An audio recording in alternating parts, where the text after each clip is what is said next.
What Brock Purdy needs to prove. I was reading an article recently, getting quotes about, how I think it was George Kittle said it. Or, if you're still questioning Brock Purdy, you're not watching tape, or you don't know ball, or it's like people still question Purdy the way people still question any professional athlete, but the questions have changed significantly since the Super Bowl. I mean, maybe a year ago, people were saying, it's a fluke. Let's see how he bounces back from this injury. Let's see if he can do it again. He did it again. He was an MVP candidate. He went to the Super Bowl. He played well.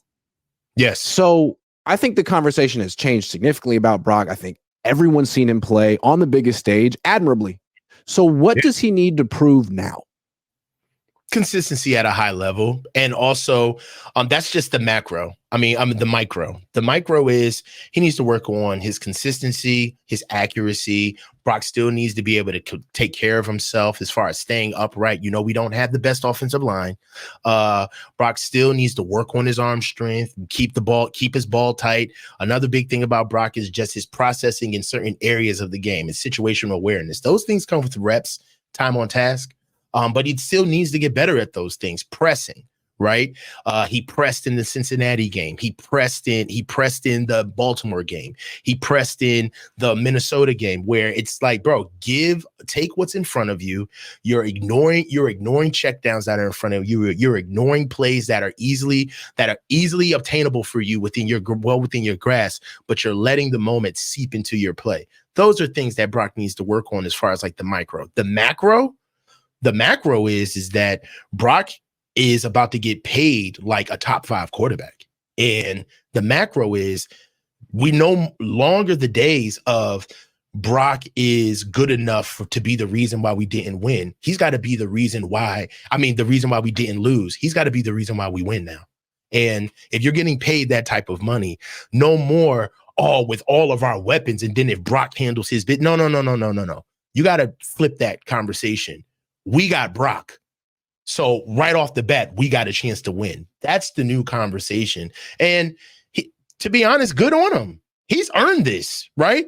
To the victor goes all the spoils, man. It's like, this isn't a bad thing, but no more of the Peter Parker debates. Like all of this, like if you're not looking at Brock Purdy, then you're not watching ball, or you don't know ball. Like, bro, anybody that is like really on the Brock Purdy, Mr. Irrelevant, he hasn't done anything, kind of like shtick. He's a backup like Jimmy. Yeah, like anybody that's on that type of time, or if anybody who likes to stab out and is like, you got these content creators out here who still don't believe and all of this crap. Anybody who's on that, it's the same equivalent of the Trey guys. The people who are still championing Trey, or if there's anything that happens with the Niners, but if Trey was here, it's like, dude, what? Yeah. He's been gone. It's almost been 2 years. Like, enough. Like, live in the now. You know what I'm saying? So I believe that Brock has earned the privilege for us to assess him like a quarterback who's about to get paid generational money. And that ain't, he did enough. That's, hey, man, he needs to lead the charge, because that's what we're going to be paying him like. Yeah, the question isn't whether he's a good quarterback or not. The question is whether he's worth $65 million, and that's something that he can prove this year, which is what we're talking about. And what I want to see from him is, I love his mobility. I love the way he processes quickly. I love how he can get to like the last receiver in his progression. I love his poise, his confidence. He's a really good quarterback. I would like to see him. Well, first of all, that game against Baltimore was alarming. It was such a bad performance from a quarterback that really has been really consistently good. And so you wonder, like, with Mike McDonald now in the division, is there something that defensive coordinators are going to go to? Like, I know that was the best defense in the league, but is there going to be a book on Purdy that he can't beat because of his physical limitations? And I'm not sure that there is going to be a book on him, but that game, I can't get that game out of my mind. It was just he looked like a guy who needed to get benched in that game. And then Darnold came in and wasn't worse. So that's my like turnovers. When it's bad, like he's a turnover machine when it's bad. He was a turnover machine in that game. He's had a lot of picks dropped. Even last year in such a great year, he was like had among the highest interception percentages in the league. 2.5, I believe. Yeah, it was pretty high. So it was 2.5. Tua was 2.5. Jalen Hurts was 2.8. Desmond Ridder was 3.1. Josh Allen 3.1. Sam Howell 3.4. Mac Jones 3.5.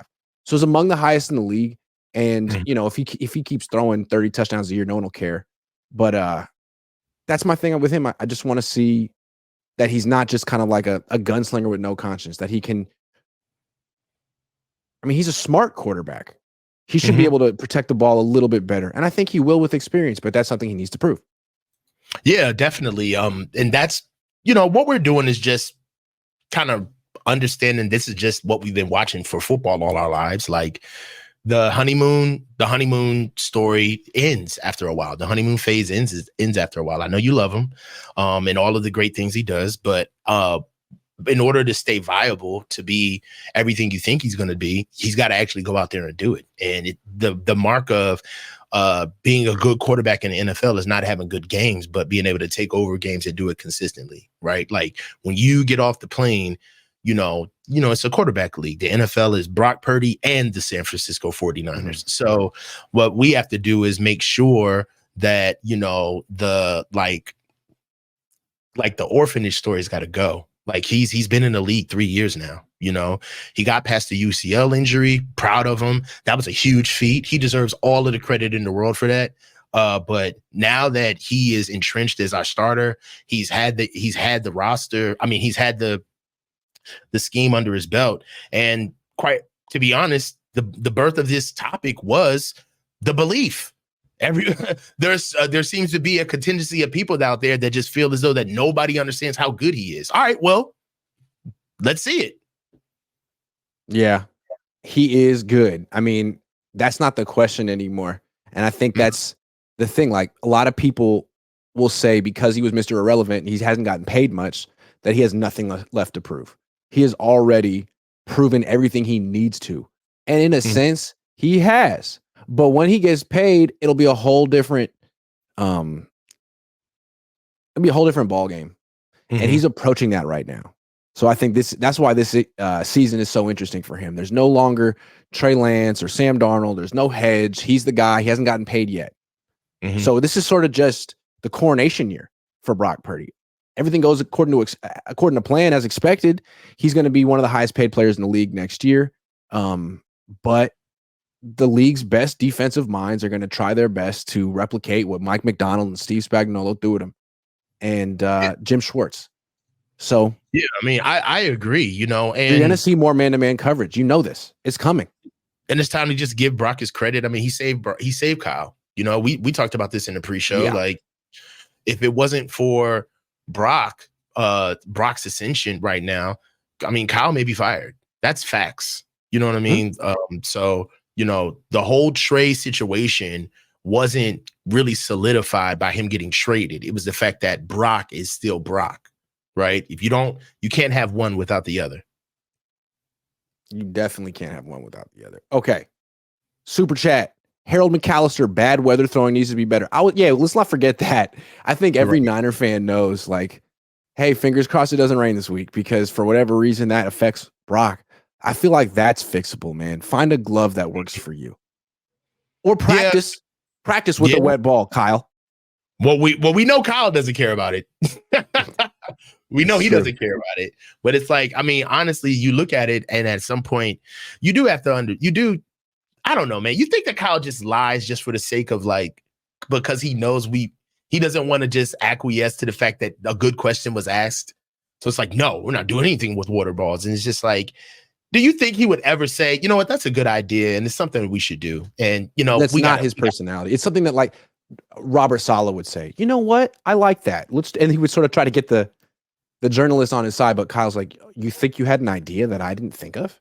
You think you could do this job better than me? No.